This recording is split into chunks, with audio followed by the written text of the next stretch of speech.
Chelsea 3, Barcelone 0. Ce match n'avait pas d'importance, Barcelone peut se qualifier s'il gagne les 3 derniers matchs. Techniquement, c'est vrai, mais minimiser cette défaite serait une erreur. Ce match était important car il a révélé ce que les victoires récentes en Liga cachaient. L'écart réel entre le niveau de Barcelone et celui d'une équipe qui a gagné la Coupe du Monde des clubs cet été et qui est aujourd'hui parmi les plus fortes de la Premier League. C'était un signal d'alarme, un de plus. Et en parler honnêtement est vraiment la seule chose qui ait de la signification. Alors, que s'est-il exactement passé à Stamford Bridge? On a l'impression que Hansi Flick n'a pas vu notre vidéo d'avant-match où nous montrions une façon de gagner car la composition de départ était très surprenante.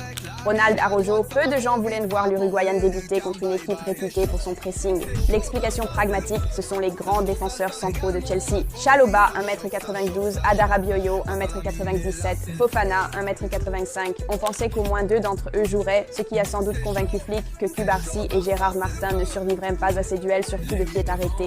Notez qu'Araujo mesure 1m92, Pau 1m84 et Martin 1m86. La taille explique la décision mais elle ne la justifie pas. Le match exigeait de l'intensité, des réactions rapides et des joueurs capables de résister à la pression de Chelsea. Ce n'était pas la soirée pour tenter une composition physique qui ralentit la relance. Et si tu voulais vraiment un défenseur grand pour les coups de pied arrêtés, pourquoi ne pas remplacer Koundé? Araujo et Christensen connaissent tous les deux bien le poste d'arrière droit. Andreas y a même joué plusieurs fois avec le Danemark. Malheureusement, Koundé n'a encore une fois pas été convaincant lors d'un grand match. Nous avions bien prédit le milieu de terrain. Eric en sentinelle, Fermin et Frenkie en milieux intérieurs. Ils ont commencé en 4-2-3-1 qui est devenu 4-1-2-3 pendant le match. La surprise est venue de l'attaque. Flick a choisi Ferran plutôt que Rashford et c'était sa deuxième grosse erreur. Torres est devenu l'un des principaux anti-héros de la soirée.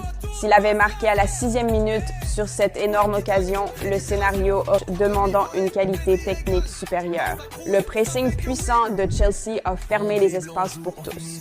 Et dans ce type de match, Rashford était le joueur le plus adapté et la seconde mi-temps l'a confirmé. L'idée initiale de Flick était claire. Pressing maximal, ligne haute et courses offensives incessantes. C'était pendant un instant l'illustration la plus claire. 6 joueurs de Barcelone étaient déjà dans ou près de la surface de Chelsea. Un plan audacieux. Pendant les 20 premières minutes, l'équipe semblait affûtée et confiante. Le moment à la 13e minute montrait la même chose. 4 joueurs ont réagi instantanément à la passe de Lamine. Koundé, Fermin, Ferran et Lewandowski. Le rythme était celui du Barça.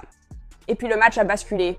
Chelsea a augmenté son rythme, le duo James et Caicedo a été décisif. Soudain, ils sont partout. Lamine et Ferran ont perdu leur duel. Cucurella et Gusto ont commencé à gagner plus souvent. L'équipe de Maresca a augmenté l'intensité physique et Barcelone s'est rétrécie. La star confiante a disparu instantanément. Chelsea a révélé quelque chose dont nous avions déjà un peu parlé. Le niveau de forme physique de Barcelone n'est pas à la hauteur. Le plan de jeu de Flick dépend fortement de l'intensité physique et la baisse de régime devient évidente lors des grands matchs. Le PSG, Séville et Chelsea ont révélé la même